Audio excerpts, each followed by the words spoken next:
ইমাম মালিক রহমতুল্লাহ আলাইহের জীবনী পড়তে গিয়ে একটা কাহিনী পেয়েছি, আমি শিক্ষার জন্য কয়েক মিনিটে বলছি।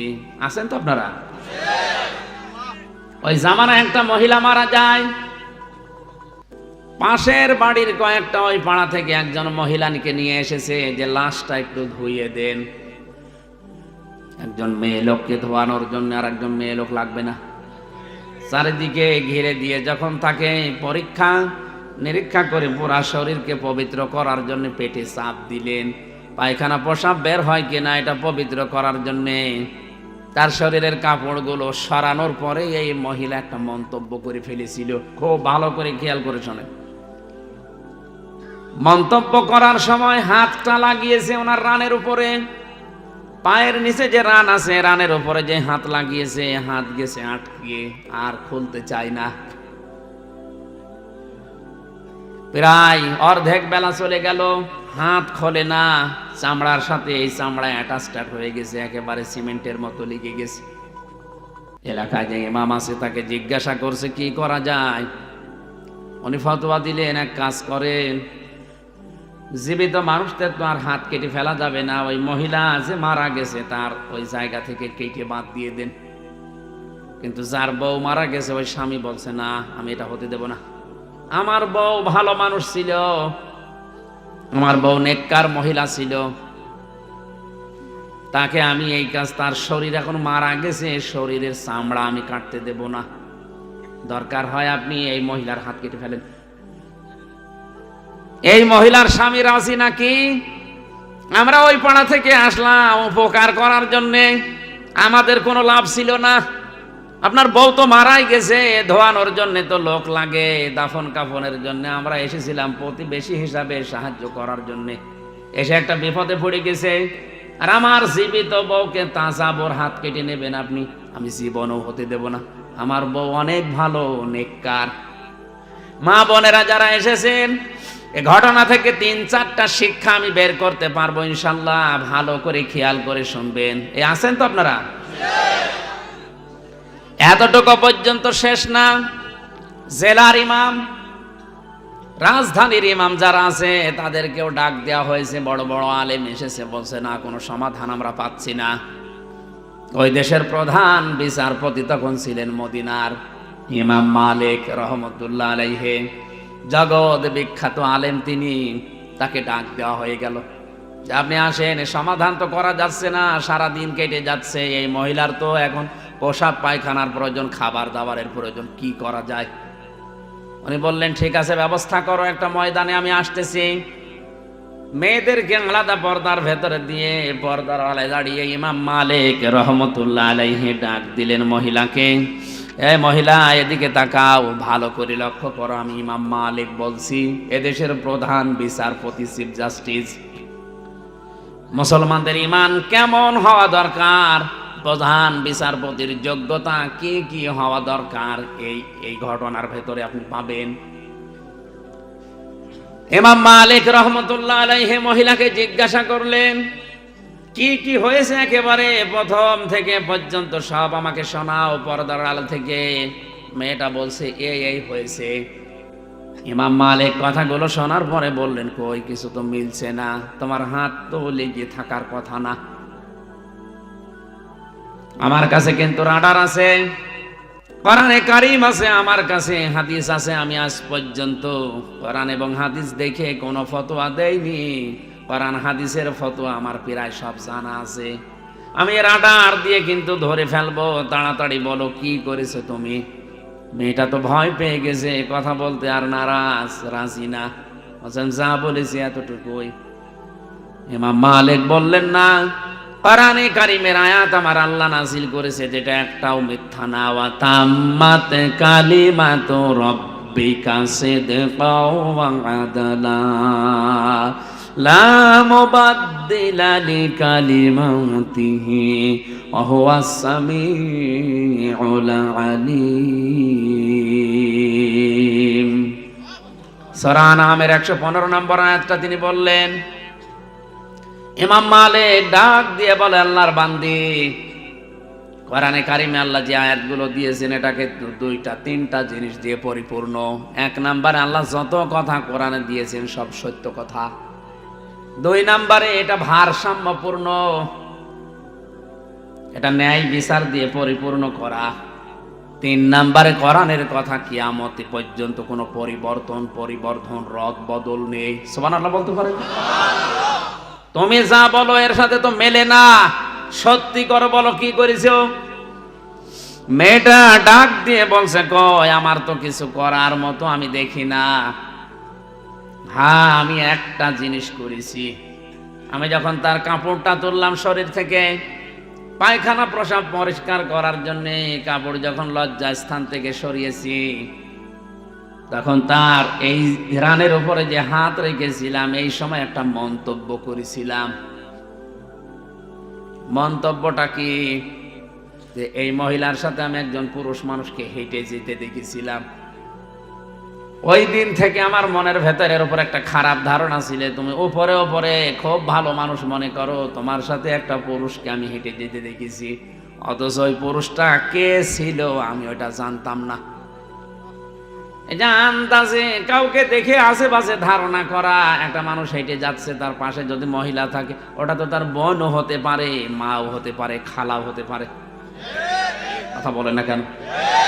আমি এই যে ধারণাটা তার প্রতি করলাম, একটা নিক্ষেপ করলাম ধারণা।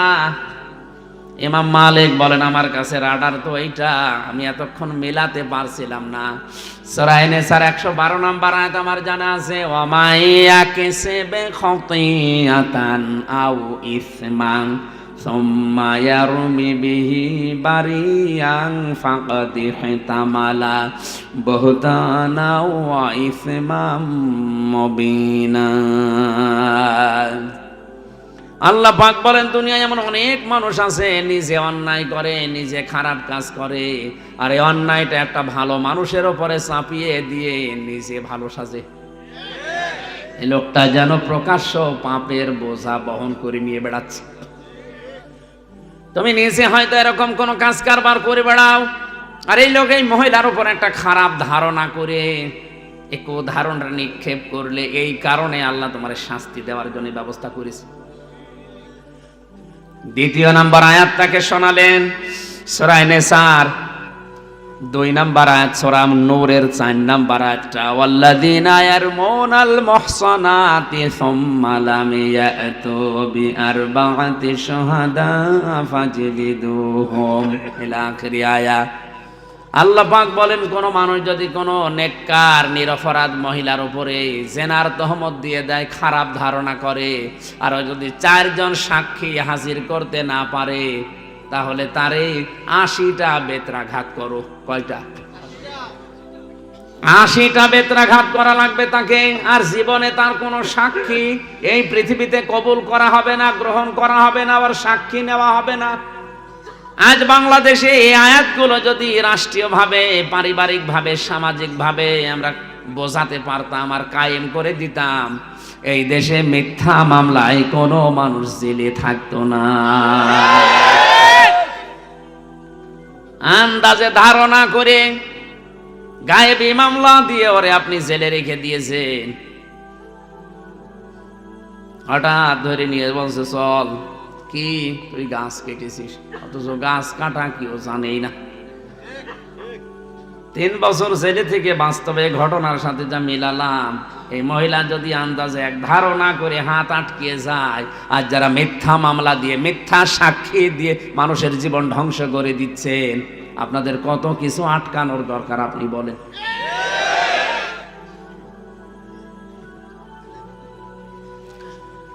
ইমাম মালিক রাহমাতুল্লাহ আলাইহি বলেন, আল্লাহর বান্দি, আমার কাছে 2 নাম্বারের সাক্ষী আছে, 2 নাম্বারের রাডার হচ্ছে নবীর হাদিস, মান সালিমাল মুসলিমুনা মিন লিসানিহি ওয়া ইয়াদিহি। ওই লোকটাই মুসলমান যার হাতের দ্বারা, যার মুখের দ্বারা মানুষ নিরাপদ থাকে। তো তুমি তো মুসলিম মহিলা, তোমার হাতের দ্বারা, তোমার মুখের দ্বারা, অন্তরের দ্বারা একটা লোক শান্তিতে নেই। এই হাত মানে শুধু এই হাত না, ক্ষমতার হাত, টাকা পয়সার হাত, প্রভাব প্রতিপত্তির হাত। মুখ মানে শুধু এই মুখ না, অন্তরেরও মুখ আছে। এই সমস্ত জিনিস দ্বারা মানুষকে কষ্ট দেওয়া, এটা আর মুসলমান থাকে না। আন্দাজে ধারণা করলে কোন কারণে বলো, তুমি যদি সঠিক জবাব দিতে না পারো আর চারটা সাক্ষী যদি জোগাড় করতে না পারো, এই মহিলার উপরে যে তহমত দিয়েছো আন্দাজে মিথ্যা মনে করে, তোমার এই মহিলার সাথে জীবিত মাটি দেওয়া হবে এবং কোনো দিন আর এ পৃথিবীর মুখ আর দেখা হবে না। মহিলা তো কান্নাকাটে আরম্ভ করেছে, আমারে বাঁচান। আল্লাহ রাব্বুল আলামিন বলেন, আয-যানিয়াতু ওয়াজ-যানি ফাজলিদু কুল্লা ওয়াহিদিম মিনহুমা মিয়াতা জালদা ইলা আখিরি আয়া। সূরা নূরের 2 নম্বর আয়াতে এত কথা ব্যাখ্যামূলক এখানে আছে। আমি তাড়াতাড়ি করছি খুব সামারাইজ করার জন্য। ইমাম মালিক যখন এতগুলো কথা বললেন যে 80টা বেত্রাঘাত তোমাকে এখন করা হবে, আন্দাজে এই নিষ্পাপ মহিলার উপরে, নিরপরাধ একটা মুহসিনা নারীর উপরে অপবাদ দেওয়ার কারণে তোমারে আমি 80টা বেত্রাঘাত কোরআনের আইন দিয়ে আমি আদেশ দিয়ে দিলাম। একটা দুইটা করে প্রধান বিচারপতির কথা শুনে জল্লাদ যে আছে বেত চালাচ্ছে চামড়ার চাবুক দিয়ে।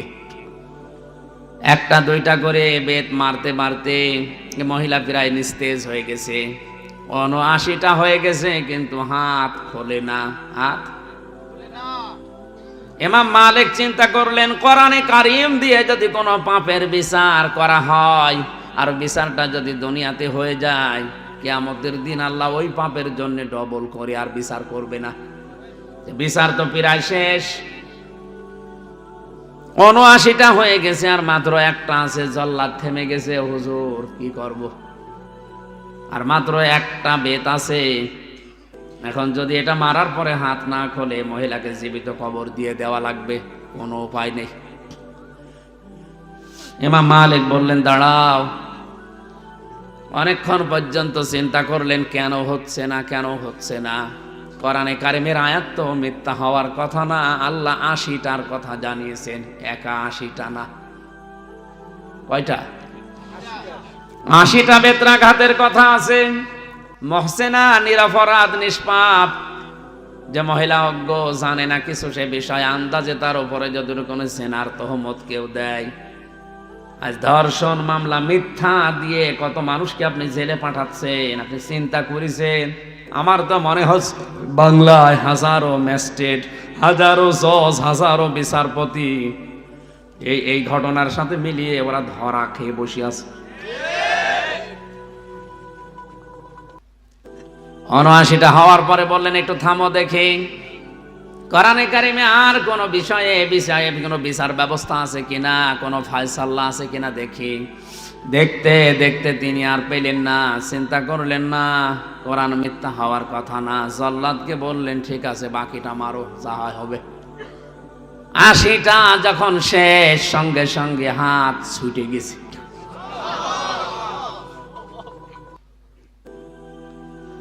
গাজীপুর বাসে ইমাম মালিকের এই ঘটনাটা কয়েক মিনিটে বলার আমার উদ্দেশ্য ছিল এই যে জাতিকে সতর্ক করছে, যারা আজ মিথ্যা সাক্ষী দিয়ে, মিথ্যা মামলা দিয়ে, মিথ্যা তহমত দিয়ে মানুষের জীবনটা ধ্বংস করে দিচ্ছেন, আপনার কি হবে আমি আশা করছি কয়েকটা পয়েন্টে আপনি বুঝে ফেলেছেন। এরপরেও যদি কেউ শিক্ষা নিতে না চান, আমার তো সতর্ক করার দায়িত্ব করলাম, এখন আপনি থামেন। আপনি যদি এখনই থেমে যান, আল্লাহর কসম বাংলাদেশের এই 1 লাখের উপর এখন মানুষ জেলে আছে, সারা বাংলাদেশ মিলে 10,000ও থাকবে না, 90,000 বেরিয়ে যাবে। আমার মামলাও তো ঢিসমিস হয়ে যাওয়ার কথা। কোন কারণে আপনি আন্দাজে একজনের দোষ আর একজনের উপরে চাপিয়ে দিলেন?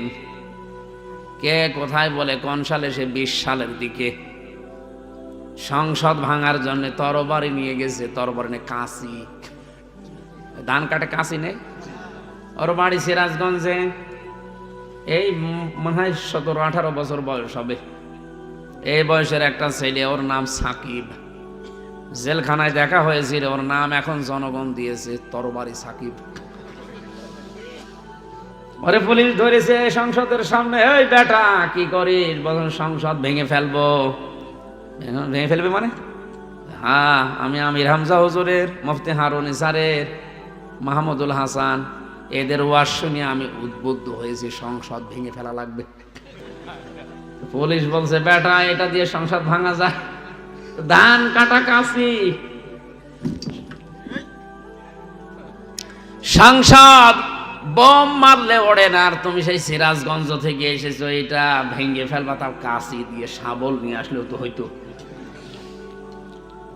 তারপরও বানিয়ে ওকে সাজিয়ে বলে ঠিক আছে, যাদের ওয়াজ শুনেছে তাদের ধরে নিয়ে গেল। আমি বললাম কই রিমান্ডে যে আমার একটু দেখান তো আমি কোন ওয়াজ করেছি যে সংসদ ভাঙা লাগবে। আন্দাজে এই যে টপ টু বটন যারা এর সাথে জড়িত, মামলার আয়ু থেকে শুরু করে, আমার তো এই হাদিসটা আর এই আয়াতটা পড়ে সূরা নিসার এই 112 নম্বর আয়াত, ওমা ইয়াকসিব খাতিয়াতান আও ইসমান সুম্মা ইয়ারমি বিহি বারিয়ান ফাকাদ ইহতামালা বুহতানা ওয়া ইসমাম মুবিনা। বুহতান আছে, বুহতান আর গীবত এক জিনিস না। যে লোকটার ভেতরে দোষ আছে ওই দোষ যদি আপনি অন্যজনের কাছে বলেন এটা গীবত, আর যার ভেতরে দোষ নেই আপনি বানিয়ে বানিয়ে তার নামে যদি ওই দোষ চালান ওইটা বুহতান, এটা আরো মারাত্মক। আমার নামে যেটা হয়েছে এটা গীবত না, এটা বুহতান। যারা এই বহতানের সাথে জড়িত আল্লাহ বলেন এরা প্রকাশ্য পাপের বোঝা বহন করে বেড়াচ্ছে, শুধু দুনিয়া না আখিরাতে ওদের বোঝা আমরা দেখতে পাবো। সুতরাং আপনি থামেন। আমার মতো হাজারো মানুষকে এভাবে যারা স্ট্যাপে ফেলে, বিপদে ফেলে, বিপদের ভেতরে ফেলে দিয়ে তাদের জীবন যৌবন পরিবার সব নষ্ট করে দিচ্ছেন। আপনি কোন নেশায় পড়ছেন বলেন তো? আপনাকে মরা লাগবে না? মরণই বিশ্বাস করে না, মরা লাগবে তো। আমি ওদের জন্য শুধু না আপনার জন্যও বলছি, অন্তত যারা মুসলিম বলে দাবি করেন, ঈমান যাদের আছে তাদের জন্য বলছি আপনি থামেন, এখনো সময় আছে। হযরতে ওমর কিন্তু মাঝে মাঝে হুযায়ফা ইবনুল ইয়ামিনকে ডাক দিয়ে বলতেন, ভাই নবীজি মরণের আগে, ইন্তেকালের আগে তোমার কাছে মুনাফিকদের একটা লিস্ট দিয়েছে যে মদিনায় কে কে মুনাফিক, ওই লিস্টটা একটু দেখাও তো, আমার নামটা ওর ভেতরে আছে কিনা।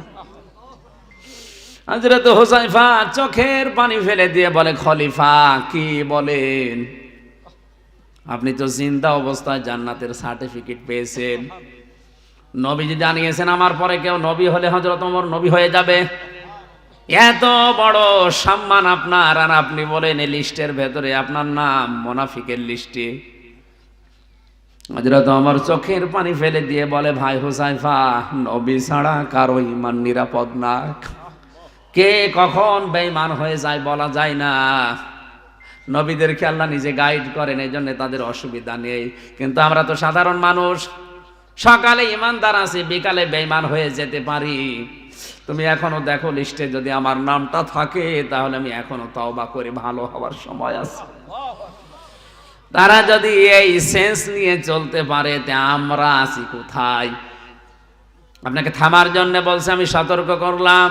আল্লাহ নবীকে যেমন ডাক দিয়ে বলেছিলেন কুম ফাংজির, হে নবী দাঁড়ান, চাদর গায়ে দিয়ে, কম্বল গায়ে দিয়ে শুয়ে থাকার জন্য, বসে থাকার জন্য আপনাকে পাঠাইনি, আপনি দাঁড়ান। আমার মনে হচ্ছে আল্লাহ যেন আমাকে ঠিক এইভাবে করে অ্যাক্সিডেন্ট করার পরে মনে হচ্ছিল আমি আর দাঁড়াতে পারছিলাম না, আল্লাহ যেন আমাকে ডাক দিয়ে বলছে, হামজা ওঠো, জাতিকে সতর্ক করা লাগবে। কোথায় কুষ্টিয়া, কোথায় গাজীপুরে, এই প্রায় 250 কিলোমিটার এই ভাঙ্গা পা নিয়ে এভাবে দৌড়িয়ে এসেছি। আল্লাহর কসম আমার নিজের শুধু লাভের জন্য না, কালকে আমার বাড়ি অনুষ্ঠান, অথচ সারা রাত এখন জার্নি করেছি, ধরা লাগবে। এসেছি জাতিকে আল্লাহর কসম কোরআন সামনে নিয়ে বলছি সতর্ক করার জন্যে। যারা এগুলো লিপ্ত আছেন থামেন। এই বহতান, এই তহমত দেওয়া, মানুষের জীবন নষ্ট করার জন্য যারা মেতে উঠেছেন থামেন। আল্লাহ আমাদেরকে বোঝার তৌফিক দিন, বলেন আমিন।